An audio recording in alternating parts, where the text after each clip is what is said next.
नाम सूर्य की तरह प्रकाश करता है अंदर। कोई आंधी तूफान किसी तरह बुझा नहीं सकता। ये आग नहीं है, ये सूर्य का तेज है। संसार में कौन ऐसा प्रवीण होगा जो नाम की संपूर्ण महिमा कहने में समर्थ हो? कहूं कहां लगी नाम बड़ाई, राम न सकहीं नाम गुण गाई। भगवान भी अपने नाम की महिमा का पूर्ण वर्णन नहीं कर सकते तो औरों की बात क्या। अश्मोर्ध महिमा आज तक कोई नाम की यथार्थ नहीं कह सका। 2000 जिह्वा वाले भगवान शेष जी महिमा का वर्णन करते करते पूर्ण आज भी नहीं कर पाए। कोई नहीं, ऐसा नाम का प्रभाव है कि कोई नहीं आज तक पूर्ण महिमा का वर्णन कर पाया। तत्व दृष्टि से जो विहीन जन हैं उनको भी तत्वबोध प्रदान करने वाली सामर्थ्य नाम में विराजमान है। अथैकांतिक भावो नोपासितम नाम भोगैक विनाश्यमपि प्रारब्धम विनय भोगाद विनाशयतीत्याह। यदि नाम जापक उपासक चाहे कि मुझे प्रारब्ध ना भोगना पड़े तो ये भी सामर्थ्य भजन में है कि प्रारब्ध नष्ट कर देगा, पर भगवत प्राप्ति में बाधा आ जाएगी। भगवत प्राप्ति में बाधा आ जाएगी। यहां ध्यान दीजिए, अगर किसी को ऐसा लगता हो कि भजनानंदी संतों को जो रोग आता है अगर भजन में दम हो तो मिटा दें, तो आप देख लीजिए शास्त्र प्रमाण। वो कह रहे अथैकांतिक भावे नोपासितम नाम भोगैक विनाश्यमपि प्रारब्धम विनय भोगाद विनाश्यति। बिना भोगे प्रारब्ध का विनाश हो जाएगा भजन करने से। तो क्यों नहीं करते संत जन अपने प्रारब्ध का नाश? क्योंकि भगवत प्राप्ति में बाधा पड़ जाएगी। तो शरीर अविनाशी थोड़ी है। मानो कैंसर है, किडनी फेल है, ये है वो है, तो ये अपने समय तक के लिए है। जहां समय पूरा हुआ तो जिनकी किडनी ठीक है वो मरते नहीं है क्या? जिनको कैंसर नहीं वो मरते नहीं क्या? अरे बड़े स्वस्थ गाते बजाते चले जाते हैं। गाना बज रहा है, वो आगे गाड़ी में राधा वल्लभ श्री हरिवंश गए। समय है एक इसका, इसको ज्ञान होता है भक्त का। तो भक्त अपने भजन का प्रभाव प्रारब्ध नष्ट करने में नहीं करता, ध्यान रखना। नहीं तो शास्त्र आज्ञा करता है कि भोगैक विनाशमपि प्रारब्धम विनय भोगाद विनाश्यतीत्याह। बिना भोगे प्रारब्ध का नाश हो जाएगा। अभी तक सुनते रहे कि पूर्व पाप, संचित कर्म पाप और आगे वर्तमान में हो, ये सब अहम त्वाम सर्व पापेभ्यो मोक्षयिष्यामि मा शुचा, प्रारब्ध भोगना पड़ता है। तो अब यहां कह रहे हैं कि अगर नाम निष्ठा पूर्वक जपा जाए, अथैकांतिक, एकांतिक भाव, नाम के सिवा हमारे पास और कोई बल नहीं, कोई साधन नहीं। अथैकांतिक भावो नोपासितम नाम, जो भाव से नाम की उपासना करता है तो भोगैक विनाश्यमपि प्रारब्धम विनय भोगाद विनाश्यतीत्याह। बिना भोगे प्रारब्ध का नाश हो जाएगा। जैसे श्रीधर बाबा हमको एक चरित्र सुनाए थे राधा कुंड के संत भगवान का, कि वो रोज सोहनी लगाते थे राधा कुंड में। कोई थूक दे कोई ऐसा तो उसे साफ करके राधा कुंड के जल से, ये हमारे प्रिया प्रीतम यहाँ विहरण करते हैं। और भिक्षान्न से उदर पोषण करते थे, खूब निरंतर नाम जप करते थे। एक दिन वो राधा कुंड की सेवा करके बैठे ही थे कि एक काला दुर्गंध युक्त पुरुष आया। उसने कहा बाबा मुझे स्वीकार करो। तो बोले कैसा? बोले मैं 12 वर्ष का गलित रोग कुष्ठ हूं जो तुम्हारे शरीर पे आना चाहता हूं, पर इतना भजन है कि मैं बिना आपकी आज्ञा के आ नहीं सकता। मैं प्रारब्ध हूं आपका, 12 वर्ष गलित कुष्ठ। उनका भाई इतना समय नहीं है हमारे पास कि मैं भोगूं, ये हमसे तुमसे नहीं पूछा जाएगा। हाँ, ही ऐसे बड़े भजनानंदी गुरुजनों की बात है। उनका हमारे पास समय नहीं है। दूसरे दिन फिर बाबा स्वीकार करना पड़ेगा, हम 12 वर्ष का गलित कुष्ठ 6 साल में भुगवा देंगे। नहीं हमारे पास समय। क्रम से रोज आते रहे। एक दिन आए, बोले बाबा स्वीकार कर लीजिए प्रारब्ध, या फिर भजन से नष्ट कर दीजिए। और भजन तो नहीं देंगे, भजन नहीं देंगे। तो बोले बाबा स्वीकार करो। तो बोले 24 घंटे स्वीकार करने पर आप राजी रहेंगे? तो बोले 12 वर्ष का कष्ट 24 घंटे में दूंगा, आप भोग पाएंगे? तो उनका हमारी बात तय है, तुम पूरे 12 वर्ष का जितना कष्ट है वो हमें 24 घंटे में दे दो, मैं स्वीकार करूं। बोले कोई औषधि नहीं, कोई पानी देने वाला नहीं रहेगा, दरवाजा आप अंदर से बंद करेंगे? बोले बिल्कुल अक्षरशः ऐसा। बाबा ने अपने शिष्यों से कहा दरवाजा बंद कर रहा हूं, आज इसी क्षण समय देख लीजिए, 24 घंटे तक कोई हमारे कमरे में नहीं आएगा, कोई विक्षेप नहीं पहुंचाएगा, हम खुद निकल आएंगे। जे ही का स्वीकार है, पूरा शरीर मवाद से युक्त हो गया, भीषण पीड़ा कराते रहे, हा कृष्ण हा कृष्ण, और 24 घंटे व्यतीत होने के बाद संपन्न हो गया। जब बाहर निकले तो तेजोमय स्वरूप किए। उन्होंने प्रारब्ध भोगा, ना कि भजन दिया। यहां कह रहे कि अगर आप भजन बल से चाहें, देखो अगर किसी ने वस्त्र दे दिया, किसी ने भोजन दे दिया, किसी ने कुटिया बनवा दी, तो उसका प्रारब्ध लेकर भोग लेते हैं। फिर अपना प्रारब्ध कैसे छीड़ कर लेंगे? विचार करो, महापुरुषों में इतनी सामर्थ्य है, वो फिर अपना प्रारब्ध क्यों? उनको विशुद्ध ज्ञान है कि शरीर नाशवान है, हम भोग सकते हैं, ये नहीं भोग सकते हैं। पर कोई भी साधक चाहे तो प्रारब्ध का नाश कर सकता है, पर साधक वही जो चाह मिटाने के लिए भजन करता है, शरीर को सुख प्रदान करने के लिए नहीं। पर हमारे शास्त्र में सिद्धांत है, अथैकांतिक भावे नोपासितम नाम भोगैक विनाशमपि प्रारब्धम विनय भोगाद विनाशयति त्याहा। एक बार भाई जी महाराज हरिद्वार में ऋषिकेश में बहुत ही हालत खराब थी, उठना बोलना बंद था, बड़े कष्ट में थे। इतने में श्री सीताराम ओंकारनाथ जी महाराज आ गए, बड़े सिद्ध महापुरुष थे। उन्होंने कहा कि कुछ मिनट भाई जी से वार्ता करनी है। तो उनका इस समय तो नहीं हो सकती, क्योंकि बहुत शिथिल और बहुत पीड़ा है। बोले आप सूचना दे दीजिए। तो भाई जी से कहा कि श्री सीताराम ओंकारनाथ जी महाराज पधारे हैं आपके दर्शन के लिए, कुछ संभाषण कर। ऐसे बैठ गए जैसे आराम से लेटे हो। कहाँ है? और गए और गंगा जी के किनारे चौकी पर बैठकर दोनों महापुरुष घंटों भगवत चर्चा हुई, और फिर आए और जे ही आके सैया पे लेटे, फिर वैसे ही। क्या ये प्रारब्ध उनके ऊपर शासन कर रहा है? नहीं। बस यही भूल संसारियों से हो जाती कि अगर भजन का ये परिणाम है कि दुख ना हो तो महात्मा को कष्ट क्यों है? नहीं, बिल्कुल कष्ट नहीं है, बिल्कुल कष्ट नहीं। तुम उसे नहीं जानते हो, तुम बाहरी ढांचे को कष्ट में देखकर कष्ट जानते हो। अगर तुम्हारे अंदर वो विवेक हो, वो सामर्थ्य हो, या कोई मशीन बनी हो, उनकी छाती में लगा के देख लो, ऐसा परमानंद विश्व में किसी को नहीं होगा जैसा भगवत भजन करने वाले को होता है। भोग के द्वारा ही प्रारब्ध का विनाश होता है, ऐसा शास्त्रों में पाया गया। पर नाम में इतनी सामर्थ्य है, प्रारब्ध कर्म भोगे बिना नष्ट हो जाएगा। नहीं तो प्रारब्ध बड़े बड़े तपस्वी ज्ञानियों भक्तों ने भी स्वीकार करके भोगा है। प्रारब्ध कर्म स्फुरण होके नष्ट हो जाएगा। स्फुरण स्वप्न में देखा आपने, 4 लोग आए, मार लाठी, आपको बहुत पीटा, आंख खुली, एक और डंडा ले लगे, प्रारब्ध भोग नष्ट हो गया। कुछ प्रारब्ध भोग भगवान भोगवा देते हैं और हजारों प्रारब्ध भोग कटवा देते हैं। हजारों प्रारब्ध भोग स्वप्न में कटवा देते हैं। विश्वास करना, भगवान बड़े लीला बिहारी हैं।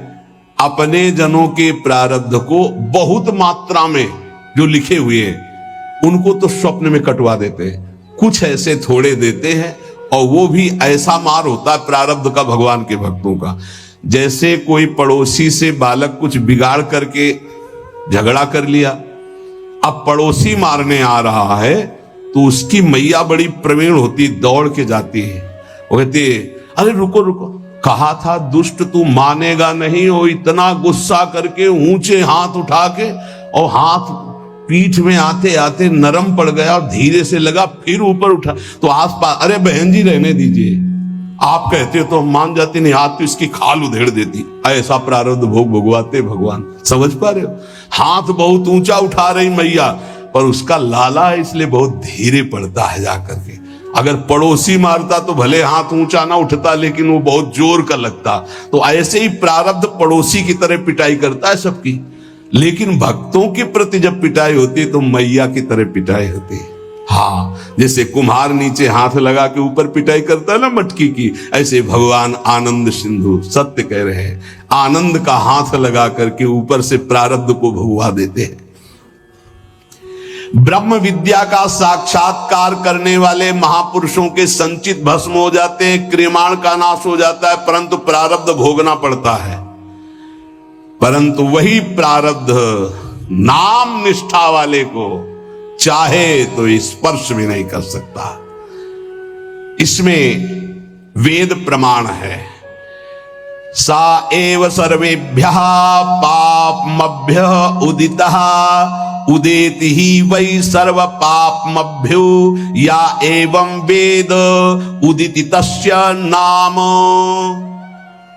जो तपस्या साधना वेदांत के द्वारा सारे पाप भस्म कर चुका है, वो पूर्व और वर्तमान के पापों से छुटकारा पा जाता है, पर उसे प्रारब्ध भोगना पड़ता है। पर यदि नाम जापक है ये जो नाम जापक है उसको प्रारब्ध भी भोगना नहीं पड़ेगा, यदि वो चाहे तो। क्यों चाहेगा? अरे ब्रह्मास्त्र का प्रयोग मच्छर मारने के लिए थोड़ी होता है। आप आगे बढ़ो, खुद आपका हृदय कहेगा आओ प्रारब्ध स्वीकार करते हैं, लेकिन भजन एक भी नाम नहीं देंगे तुम्हें, भोग लेंगे हम। बहुत बढ़िया बात है।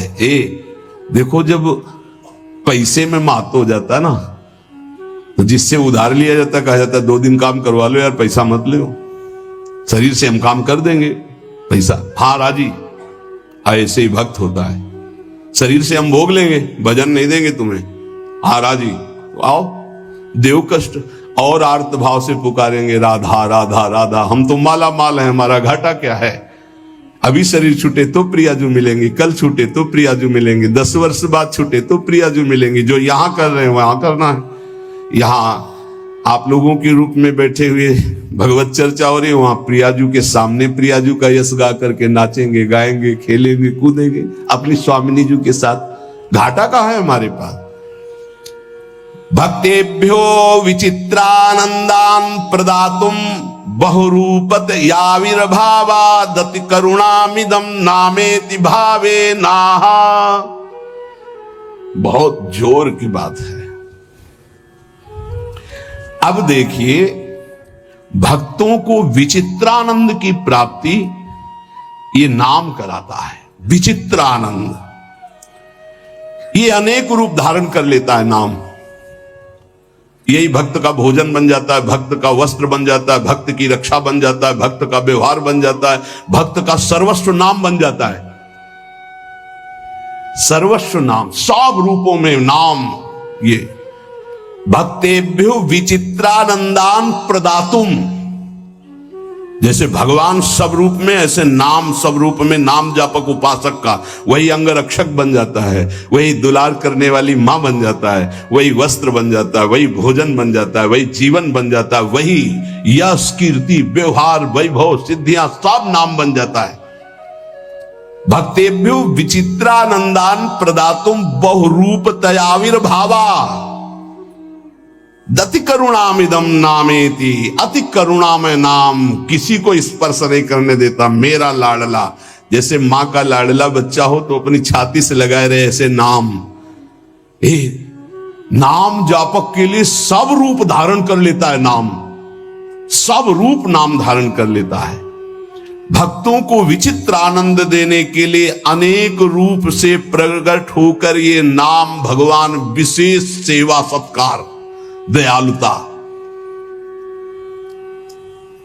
अतर्क महिमा नाम की है। अतर्क महिमा,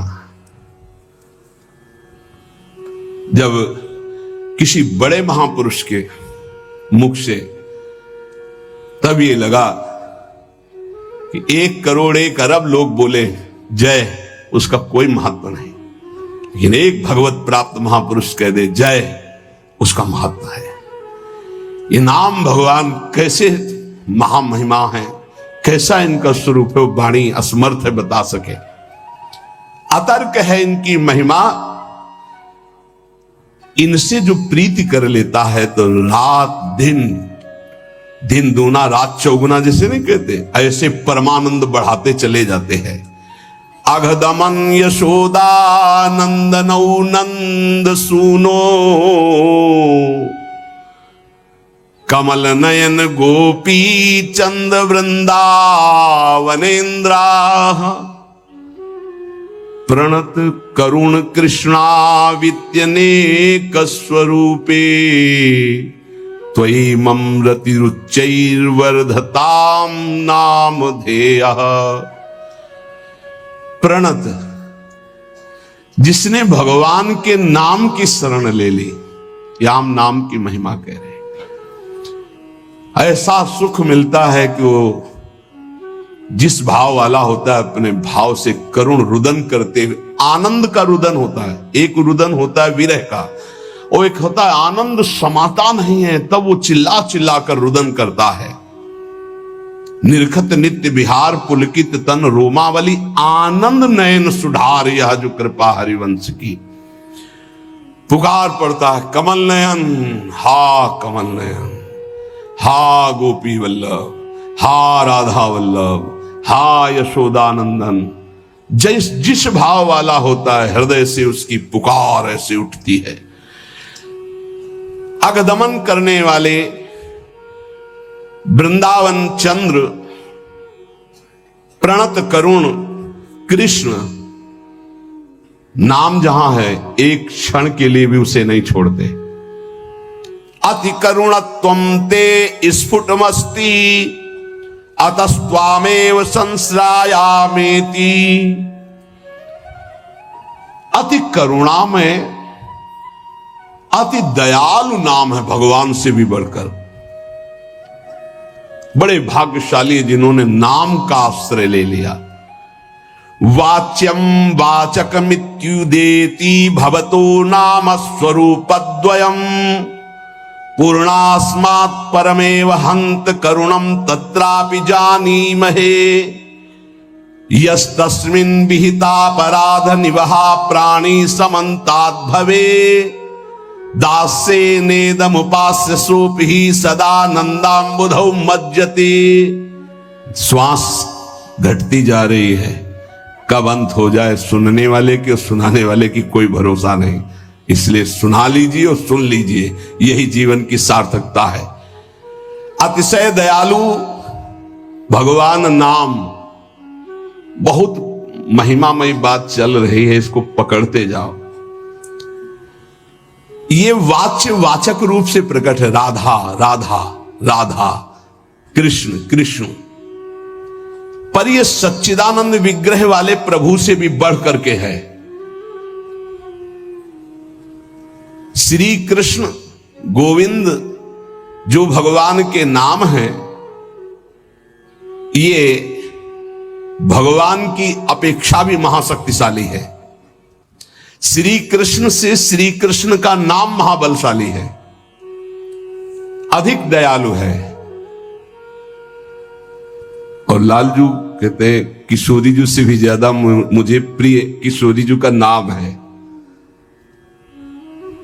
प्राणी जब इस नाम का उच्चारण करता है तो अनेक अपराध कर चुका है भारी, जिनको केवल भोगना ही है, वो नष्ट नहीं हो सकते। दान से, पुण्य से, तीर्थाटन से, किसी भी तरह वो पाप नष्ट नहीं। कई ऐसे पाप हैं। बोले जिह्वा में जेव ही कृष्ण नाम राधा नाम उच्चारण हुआ तो भस्मी भूत महापातक अपराध हो गए और उसे आनंद समुद्र में सदा के लिए डुबो देता है नाम। महिमा में बात करें, ध्यान से सुनना। कहा जाता है यदि आप नाम जप कर रहे हैं और आपसे नामापराध हो रहा है तो आपको दंड मिलेगा। नामापराध आपके नाम के फल को जागृत नहीं होने देगा, ऐसा शास्त्रों में वर्णन है। हर विद्वान इस बात का सपोर्ट करता है और वर्णन करते हैं कि नाम जप कर रहे हो अगर नामापराध है तो फिर नाम का फल नहीं मिलेगा। ये बहुत बड़ी बात करें, बहुत ध्यान से सुन लोगे तो निर्भय हो जाओगे। अपराध करने के लिए नहीं, नाम जपने के लिए। ननु द्वात्रिंशत् सेवापराधा नामना विनश्येयुर्नामापराधाः साधु निंदादयो दशकेन तेपि नाम नैवेत्याः। बोले तुम्हारी बातों से थोड़ी होता है, प्रमाण दीजिए। क्या यहां कह रहे हैं, हिंदी से सुनिए। सेवापराध 32 है, प्राय सुन चुके हैं, और नामापराध 10 है, जिसमें साधु निंदा से प्रारंभ होता है। कह रहे हैं ये 32 सेवापराध बन जाएं और 10 नामापराध भी बन जाएं। सेवा का प्रकाश नहीं होगा, नाम का प्रकाश नहीं होगा। शास्त्रों में ऐसा पूर्ण वर्णन है। बड़े बड़े आचार्य जन, महापुरुष जन इस बात का वर्णन करते हैं। पर यह भी शास्त्र ही है, शास्त्र के अंतर्गत ही है। ननु द्वात्रिंशत् सेवापराधा, 32 सेवापराध, नामना विनश्येयुर नामापराधा, 10 नाम अपराध, जो साधु निंद्यादयो 10 के न, जो 10 है, तेपी नामनई वेत्याहा, सूदिताश्रित जनार्तिराशये रम्यच्चिद घन सुख स्वरूपिणे नाम गोकुल महोत्सवाय ते कृष्ण पूर्ण वपुषे नमो नमः। बहुत अमृतमय बात। यदि 32 सेवापराधों में से कोई अपराध बन जाता है या 10 नामापराधों से कोई नामापराध बन जाता है और आप नियम पूर्वक नाम जप करते हैं, तो ये नाम जप ही सबको नष्ट कर देगा। ये बात नहीं बताती। जो वेद या शास्त्र पुराणों की सिद्धांत ऋचाएं हैं, सूत्र है, उनमें वर्णन हुआ है ऐसा करोगे तो नाम का फल ही नहीं मिलेगा। लेकिन एक बात बहुत जोर की बताई गई है इसमें, कह रहे हैं कि 32 सेवा, और कौन कह रहे हैं, बहुत बड़े महाभागवत श्री रूप गोस्वामी जी, वृंदावन में विराजमान श्री रूप सनातन जी का नाम श्री रूप गोस्वामी जी, जिनके शिष्य श्री जीव गोस्वामी जी, अद्भुत शास्त्र वेदांत कई मूर्तिमान स्वरूप, वो कह रहे हैं नन द्वात्रिंशत् सेवापराधा नामना विनश्येयुर नामापराधा साधु निंदा दयो 10 केन तेपी नामने वेत्याहा। ये 10 नामापराध 32 सेवापराध यदि बन गए हैं तो आप दैन्यता पूर्वक नाम जप करें, और कोई प्रायश्चित करने की जरूरत नहीं है। नाम ही उनको भस्म करके आगे बढ़ा देगा आपको। नाम के द्वारा ये सारे अपराध नष्ट हो जाएंगे। क्यों? क्योंकि नामी से भी बढ़कर कृपालु भगवान का नाम है। नाम जापक को कोई भी अपराध पीड़ा पहुंचा ही नहीं सकता। इसका मतलब यह नहीं कि नाम जापक अपराध पर अपराध करता रहेगा, नहीं। चूक हो गई, गलती हो गई तो नामापराध और 32 सेवा अपराध के लिए मार्जन के लिए क्या करे? बोले नाम जप ही करे।